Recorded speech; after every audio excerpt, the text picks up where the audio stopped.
70% is foxes and wolves. Now that I think about it, so I don't know why I use that for rats and mice. But us and chimps, we are more closely related than rats and mice. But again, if this new technique, you were before this new data came out. No, because if this new data brings up the technique that was utilized in the new alignment thing, that technique we have not seen what that does to the rat and chimp or the rat and mouse genomes yet. So you're saying new technique brought one down and the other one is the same, but you haven't applied that new technique to the other one, so it's not a fair comparison. And the reason scientists point to the rats and mouse thing is, I don't know why I'm saying mice, is because creationists say that they're the same kind. Well, but genetically they're more divergent than we are with chimps. Right. So that would make us part of the primate kind or the great ape kind or whatever if a kind exists. That's the reason why people talk about that. But anyways, we should probably talk about common design, right? Let's talk about something else. Yeah. So I'm trying to find, I did a Google search earlier, and it was showing that the new paper, the Complete Human Genome, let's see, Complete Human Ape Genome Comparison, only 86%. So the research was, the statement that this is, happening is not widely accepted, blah, blah, blah. And the only, this is actually one of the only people covering it. I said, I'm not trying to say I guess I'm going to say they're covered. They're hiding this. When I Google this, 86% comparison, there's a Reddit talking about it. There's ICR, which is obviously Intelligent Design or Young Earth Creation. There's creation.com. There's, again, Evolution News, Answers Research Journal, Cedarville University. So what I'm telling you is when you Google this, the Young Earth creationists are reporting on it, and the secularists aren't. So that's why I say, don't call me using flat Earth tactics. Show me the article on Scientific America or whatever, Science Daily or whatever your preferred journal is, and they're not covering it. So sure, they're not. Maybe they were busy. Maybe they were fucking busy. But the only people that are covering this right now are ICR, Evolution News, which I think is the Design Discovery Institute, Answers Research Journal, Cedarville University, and creation.com. And so I mean, you got the paper, right? You got Quora talking about it. You've got the actual paper. You've got Nature Magazine and a bunch of Young Earth creationist outfits talking about it. And I'll tell you what's not here is Nature Magazine or any of those kind of secular publications. It's just not in there. So it's not that this is certainly me not going, oh, NASA didn't report on it. I'm telling you that as of now, if this number is true, Young Earth Creation is reporting on it, and the secularists aren't. And that's very telling to me. To cover science, right? Isn't it scientific journalism? Cool. Hey, guys, great. It's the same thing as the soft tissues in dinosaur bones. It's like when Mary Schweitzer found soft tissues in dinosaur bones, the entire she should have won a Nobel Prize. Hey, Mary Schweitzer, you just discovered the most important paleontologic find in history. Dinosaurs may have been here really recently. Nope. Nobody covers it. Nobody wants to talk about it. It's a problem. I don't know if has anybody ever won a Nobel Prize in the field of biology for a paleontological discovery. I don't know. Field of biology, but I bet you there's been paleontologic Nobel Prize. Well, yeah, let's get up. Nobel Prize, because they do physics and stuff. Of course there would be. No one has ever won a Nobel Prize specifically for a paleontological discovery. There is no category for it, but it could go into biology. But yeah, the biology. I'm sure she would have won it if they did. Or wait a minute. Physics, chemistry, physiology, or medicine, literature, peace, and wait, there is a Nobel Prize. Wait, is there no Nobel Prize in biology? Wait, I don't know. Geneticists, I don't care. The Nobel Prize is a fucking racket, anyways. I don't care. It's just a club, like Fred Hoyle said. How did I not know that? There's no Nobel Prize for the category of biology. That's odd. They have the physiology and medicine, but I guess they don't, because Nobel said he didn't use biology as a category.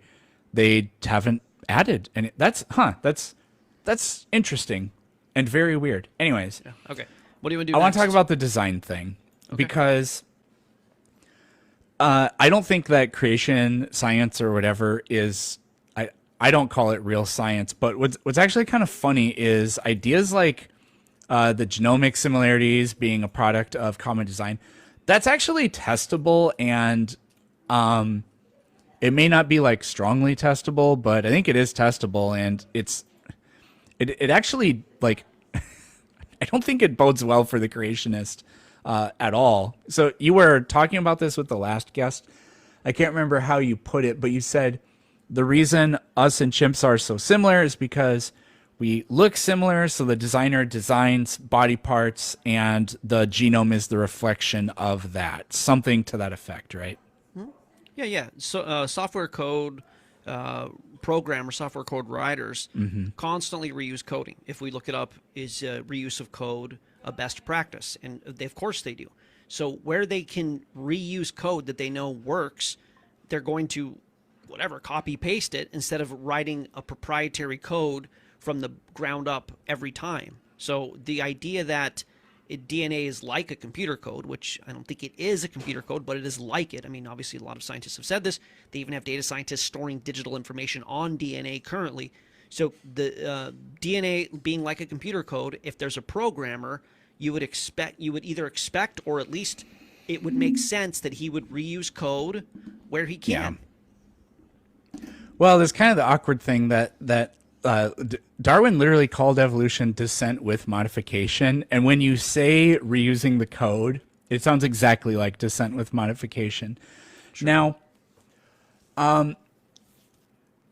yeah, okay. If there was deep time and like, so I don't, a lot of young earth creationists, I think you know this about me, I've diverged from most of their, I've eat the meat and spit out the bones. Certain of their ideas are good.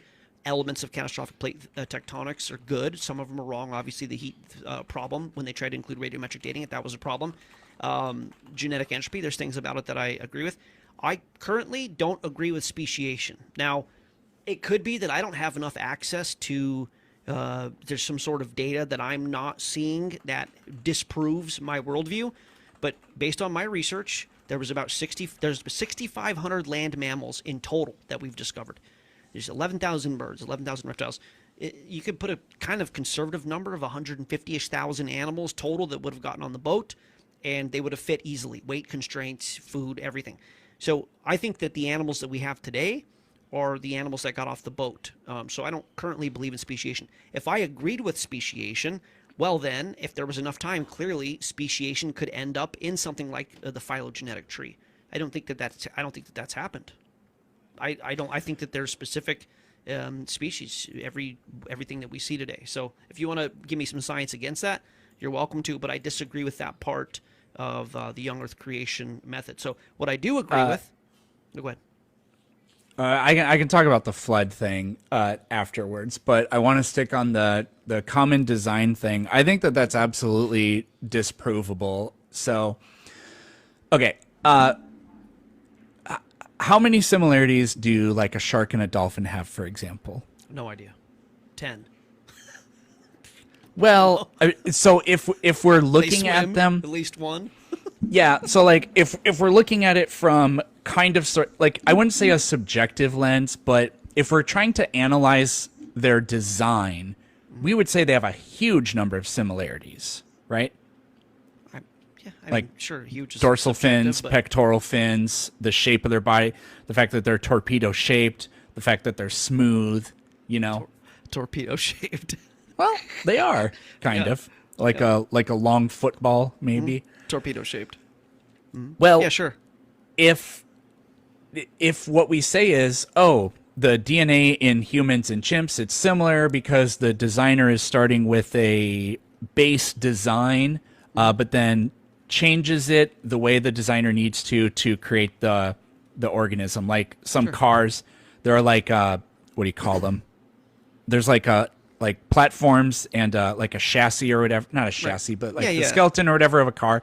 You can start with a base model, and then you can put a body on it that can look all kinds of different ways, and so you can modulate your car, but with they all have the same schematic inside of them or whatever. It's something kind of like that.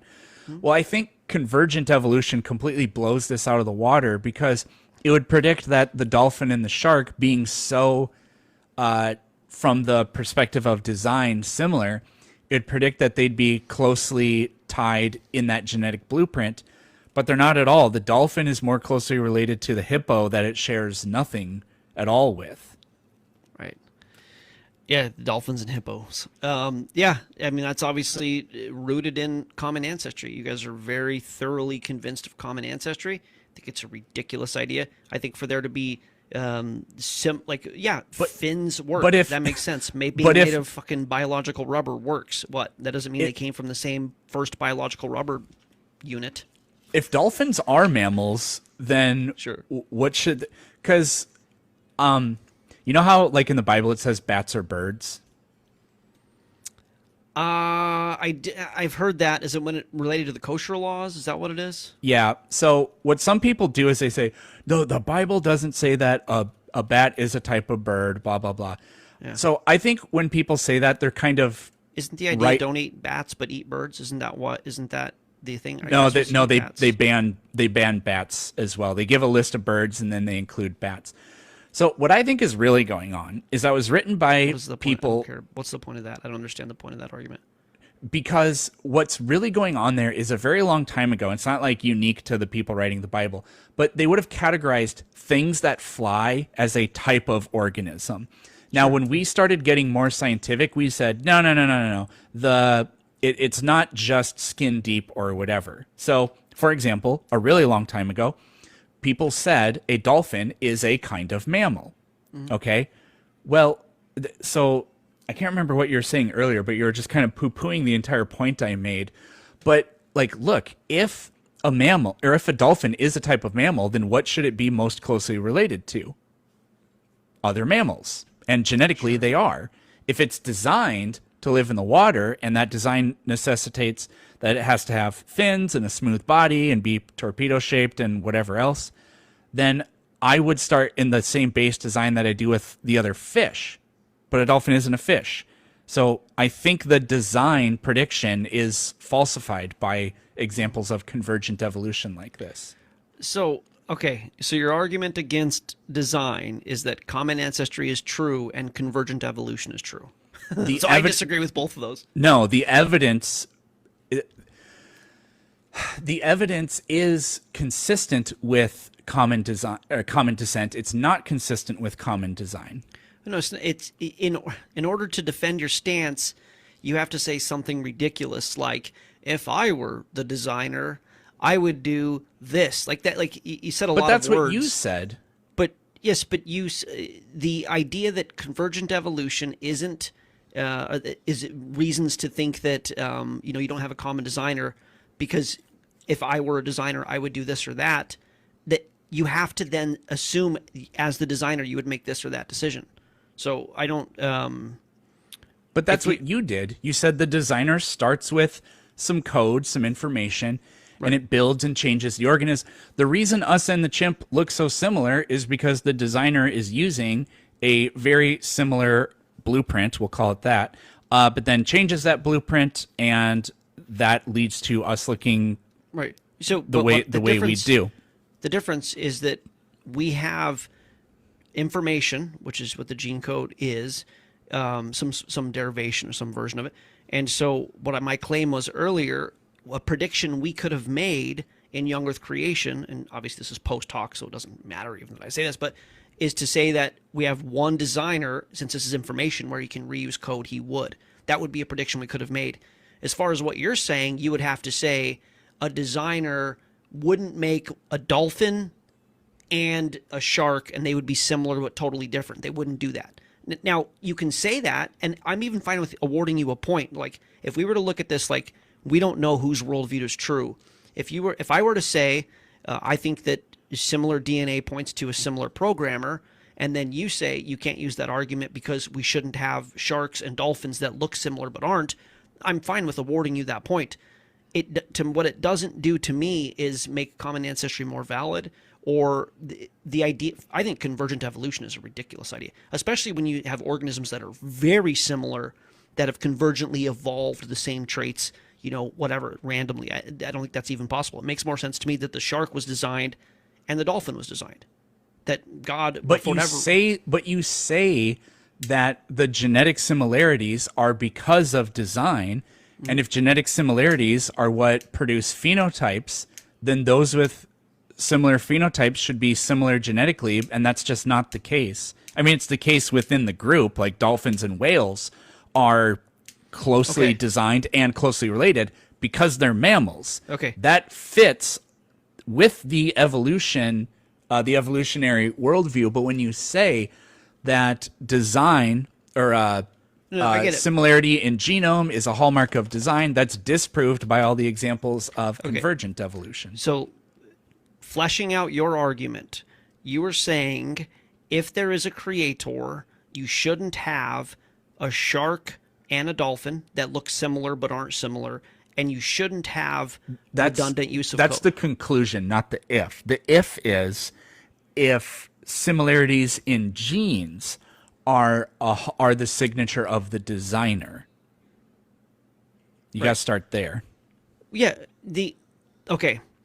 if I almost want to show you this Google result. We have a proof of concept.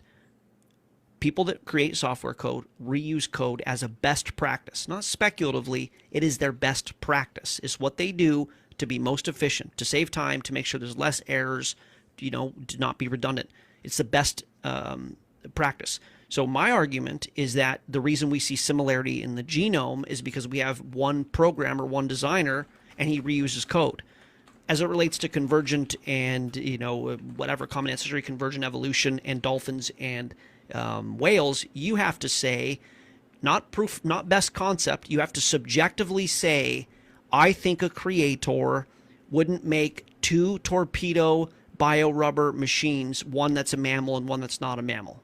You basically have to say you have to fully just make up what you think a creator would do. So I'm using a proof of concept that we see. But that's what you did when you said the reason humans and chimps are 98%. Yes, but I'm using a real world best practice, not just a subjective, the creator shouldn't do this or do that. Like, this is literally what we see computer programmers do. You don't have that with a creator wouldn't do this. Nuh-uh. You literally have a nuh-uh. I don't think so, because I think that my argument is just the same as your argument. I'm just applying it to different species. Your argument's the same as mine, so I will Google, do software programmers reuse code, and you Google, do creators of biofilm rubber things create totally separate or the same whatever you have to Google to verify a proof of concept of your argument.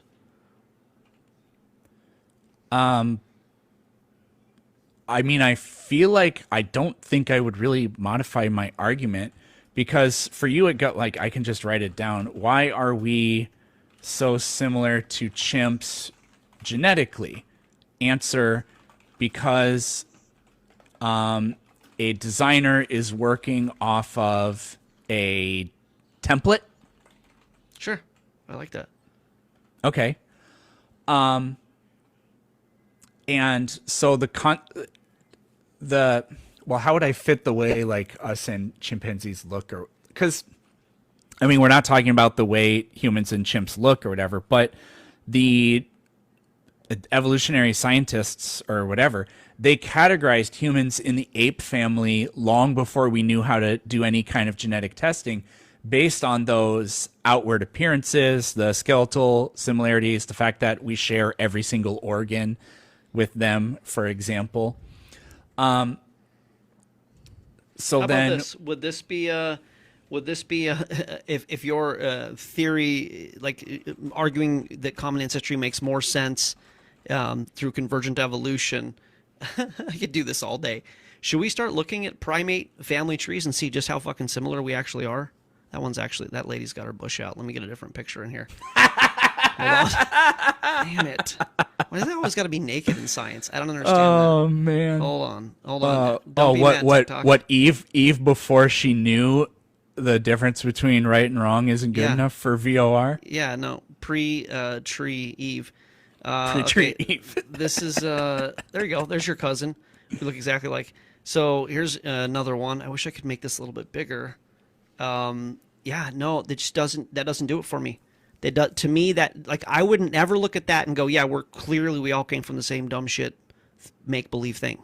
I would never look at that and go, it's undeniable. Check that out. We're definitely related. That's not a good one. I can find better ones. I mean, Oh, here's one. This. I mean, whatever. They're all similarly ridiculous.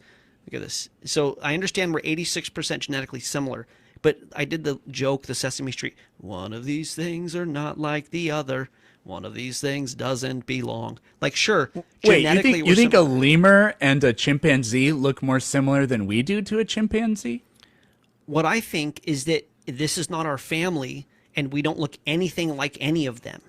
Okay, We but clearly are different to than them. try to keep you honest here, which of those things are in the same family then? Over here, these three, this clade or this corner, whatever. Why are you throwing the orangutan out? Oh shit! I was trying to throw you the benefit of the doubt. Ridiculous that you think you're related to that thing. No, I'm asking you, why is the orangutan not in the same family as the gorilla, the chimpanzee, and the bonobo? Is he's not a great ape? Yeah, why not? I don't know. I don't know. I don't know. What's the answer here?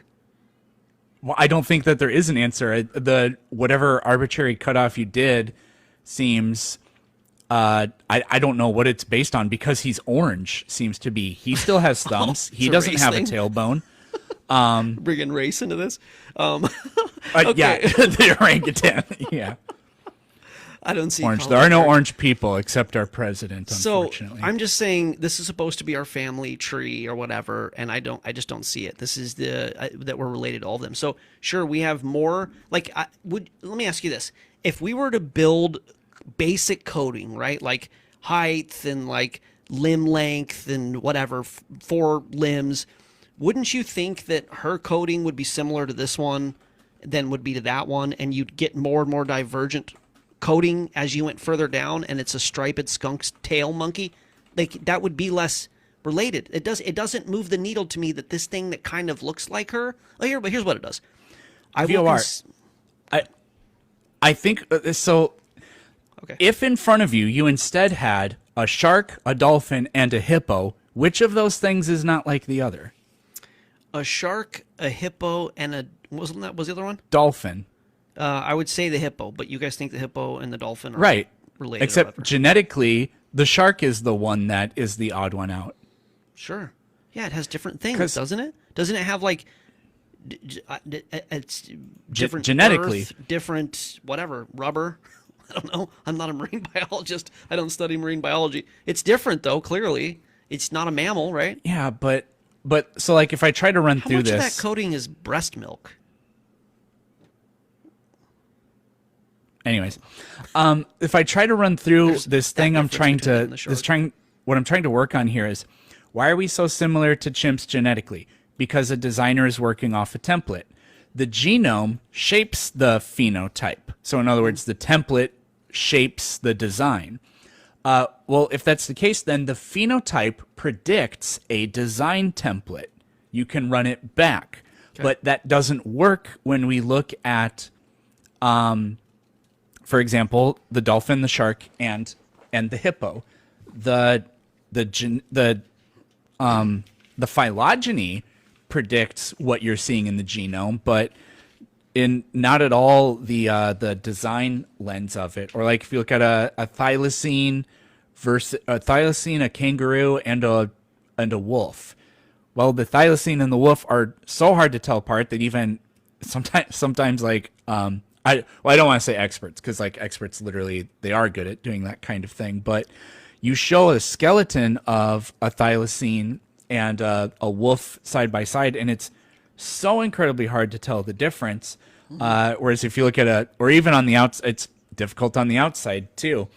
But, well, I mean, it's not all that hard. But comparing to a kangaroo, it's like the kangaroo is obviously the one from the design perspective that's so incredibly different. But the thylacine and the kangaroo, they're both marsupials. And they're more genetically similar than the thylacine is to the wolf. So the wolf template was somehow inexplicably not used to make something that looks exactly like a wolf. That does, and the whatever fish streamlined dorsal fin, tail fluke, whatever template was for some reason not utilized when designing the dolphin, or maybe it wasn't used for the shark or whatever. Well, I mean, And that just that shit ain't make sense, fam. right. As so, Darwin said. shit ain't makes sense. So I would say that if biodiversity was designed, so obviously you believe in common ancestry, secular science, mainstream science believes that we all come from a single ancestor. The biodiversity is explainable. You add random changes, you add natural selection, and a bazillion years, and you get, broccoli and orangutan and dolphins and this wolf thing you were talking about. Fine. How do you, that's a piece of evidence in favor of common ancestry. That's fine.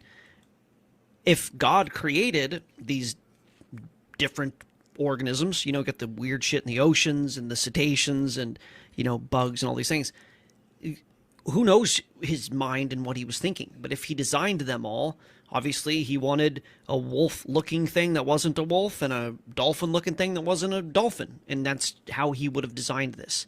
It doesn't matter to me. It's obviously, I'm not the kind of guy to say the theory of evolution, there's no way it's true. It's been totally debunked. I have here that I think it's goofy. And that's what I think it is.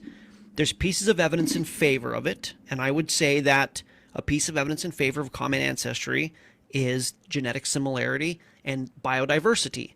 And then I would say issues with it are not the first thing I would think about is the idea that random mutations over the process of time could end up in this huge of divergence and also amazing functionality such as a human brain. I don't think that that's tenable. I think that the universe is going into entropy. Entropy is increasing. And so we should see, rather than things gaining function, it makes more sense to me that things are losing function. You and I have talked about this before. You get a brand new car, over the process of time, it starts to break down. You get a new house, over the process of time, it starts to break down. This is what I see the arrow of the universe. And so common ancestry, which is working in reverse of that, which is at a very simple, first off, you won't address and nobody will even talk about where the information came from because that's non-science and the evidence isn't supporting that. It's like, science, information, DNA came from somewhere. Over the time, all of these things happen and bingo bongo, here we are. It's to me, if it were true, there would be better evidence to show for it than really the genetic similarities. That's like the number one thing you guys are even really talking about now. The fossil evidence is pretty much out. You got a couple fossils. Vestigial structures are pretty much out. You have genetic similarity. It's like, sure, here's the things in favor of common ancestry. Biodiversity. The genetic similarities, fine. Here's the issues with common ancestry. Why doesn't the fossil record support common ancestry? Why don't we see? Well, I think it does, like, very much so. No, it doesn't. What? A billion. Watch this. There's been 1 billion fossils found. You know that, right? They found 1 billion fossils. I mean, you could argue they've found quadrillions because the certain limestone deposits are just literally countless numbers of shelves. How many specific transitional fossils have been found out of the billions? Do you mean specimens or species? I mean, in theory, you have there's actually just not a lot of redundant Archaeopteryces. Species. Right, like there's a bunch of Archaeopteryx that are known, but do I count every one of them, or do I just say there's only one? Species level, not aggregate. So species level. Okay, I don't know off the top of my head. I would guess it's in the hundreds, but we have many thousands of total specimens. No, you've less than a dozen. 6 maybe. Such as? Archaeopteryx, Pachycetus, Tiktaalik. That's about it. There's a couple other ones they throw in there. I mean, I could go get my book. I literally wrote a page and a half of transitional Get your fossils. book. Pull up the internet. The fossil record doesn't support this theory. Okay, so for example, if horses evolved, what would the evidence look like? Not hand-drawn representations done by O.C. Marsh to saying we should have gone from whatever 4 to 3 or 2 to whatever I don't care. Horses currently just have one, right? Which is really unique, right?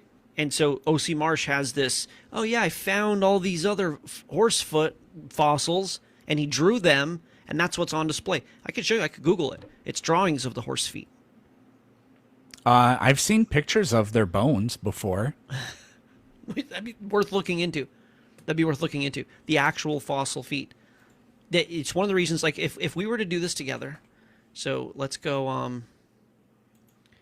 Yeah, I'd love to see the actual. Like fossils. look up Eohippus. Okay. Let's Okay, I got. I don't have the horse names memorized all that well, Okay, so. but I know Eohippus is one. Eohippus. I spelled that wrong, but hopefully I got it close enough. Okay, Eohippus. What? They have a fossil of him. Yeah, there's fossils of it. Okay. So, like, are you going to reject any artistic interpretation? We have to see the actual fossil itself. I would like to. I would prefer to see a fossil, which I think is a fine thing to ask. But Its Wikipedia page, you can see one. It's jumping over a log. okay. All right. Let's see if we can find Eohippus. Let's see an actual Eohippus fossil. Its Wikipedia page Discovery. has one. Okay, hold on. Is he considered a transitional fossil? If so, I'm happy to add him to the folder. It's the earliest horse that we know of. Is this him here? Without bones? This is him? Yeah, the one that with the piebald coating, yeah. But like literally, it's I've said it 3 times now. Its Wikipedia page has a skeleton. Okay, of it. its Wikipedia page. Okay, let's find it here. Let's go. Oops, I don't want AI mode. Okay, so we will get evolution of the horse. Is that what it is? Oh, you know what? This is Wikipedia, right? If you go to, just type, click on that black picture there. That's even better than what I was going to use. And that you can zoom that thing in a hell of a long ways. It's a huge picture. Okay. See? So I'm what I looking at the same wanted. thing. Okay, so there's So one. go to the very, very top. There's one. Okay, hold on. Yeah, Equus. Yeah, the modern one. Equus, whatever. Equus. Okay. So, what we zoom in on it though, so everyone can see this. Yeah, that's pretty big. Yeah. Go to just the foot bone on the far right. Okay. So I don't know how well everyone can see this, but I think everybody kind of knows a horse weirdly only walks on one digit, and it's their middle finger. So horsies are always flipping you off as they do their clippity cloppies. Or typing. Now scroll up a little bit on that. No, up, not down. I can't go up. That's it. That's the top of the. Yeah. Well, this is so frustrating. So stay zoomed in on it. Okay. We can do this. Okay. Right. So you guys probably can't see it all that well, but if you kind of move your cursor up to the top right of the right side leg So there. That's all. I'm at the top right of Yep. it. Yeah, That's no, as far you're as I fine. can I go. was just saying your cursor. Okay. Move it to the. Which Well- way do you want me to go? I'm dyslexic. And that's great. Okay, look, there's a stupid head. Go There's to his the feet. leg. Okay. Scroll Okay, I'm down gonna a go little. back to here. Just tell me when I'm hot. What do you want to see here? You got to zoom in because I need everybody to But see the bones. before I zoom in, I want to know what you want me to see, and then I'm going to go down to this one, and then down to this one, Yep. down to this one, right? Yep, That's yep, what I'm yep. doing, and you keep be like, dude, don't do that. But that's what I'm. So watch, I have to scroll up. Okay. Which is No, gonna give me you towards the you bottom. scrolled too far. Okay. I'll tell you when to Feet. stop. Okay. Keep going a little bit. Okay. More. Keep going. Right there. Right there. A little bit more. All right. Just a little bit more and stop. Okay. Now your cursor is right next to that tiny little bone that's sticking out there. Okay. On the right side. So for everybody looking at that little one you can see on the side, that is I know you hate this term, but I actually don't like the term all that much either, but I'm just going to use it anyway. That's a vestigial digit, right? Horses have the other digits because again, they're very unique in only walking on one tarsal bone. Well, they walk on the nail of one tarsal bone.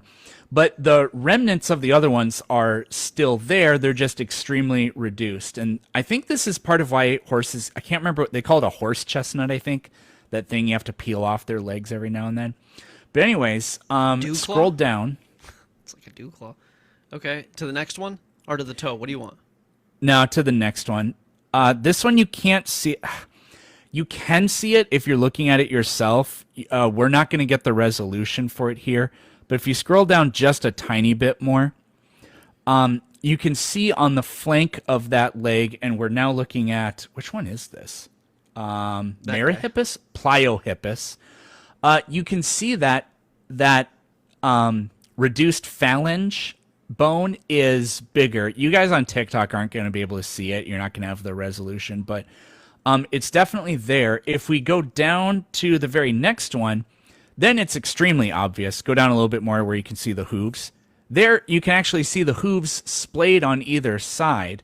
That's completely unlike modern horses. Now, that is a little bit of a jump. It'd be cool to have sort of an intermediate between these, but we can clearly see that the horse is still putting all of its weight only on the one nail here, only on the one talus bone, but the others are reduced and flanked next to it. And then as you go to the last one, is the last one Eohippus or Myo? Or oh, that's a Mesohippus. That's even cooler. So if you look at the very last one, the Mesohippus, you could see that the nails or hooves, whatever you want to call them, they do touch the ground, but they're not thought to actually be load bearing with hardly any strength. It's kind of like your pinky toe. It's not really load bearing. It does bear a little bit, but if you cut your pinky toe off, it wouldn't be that much different. Your big toe is obviously extremely important. Now, they don't have Eohippus, which is also called Hyracotherium, but Hyracotherium, it's basically all four of the toe bones are touching the ground on it. So I genuinely, like for horses, this is one example. I have to go here in a little bit because it is. What is a little bit like? What do you mean? 8:40. Like 2 minutes or 10 minutes? What? I want to know. Less than 10, ideally 5. But Hyracotherium, you can see, anyways, I don't see how with horses you can say that this isn't excellent evidence of it. I think the evidence for whales is even stronger. That takes a lot more time to go through because there is a really big, important discussion about selection pressure with regard to the modification of the hind limbs in Basilosaurus and Dorudon. That is kind of a big deal, but I didn't show hundreds of transitional fossils in that one example, but the idea that we don't have any, I just think you can't make that claim. I don't think I said you don't have any. I think I said you had 4 to 6. And if there's a billion fossils in a billion species, there should be more. The whale one I can speak on. I'm very I can look at it as soon as you leave. I'm very leery that they've found those complete. Those are ancient horses. I know the work of O.C. Marsh. I know that he found those initially, and he submitted it to whatever it was during the time of the Bone Wars. And he literally said, I found the fossils. Here's the drawing, and nobody had the fossils. They may have found them since. I would really like to see how complete those are. I'm obviously critical of the chicanery that has gone on in trying to prove the theory of evolution with fudging fossils. We've seen this a bunch of times.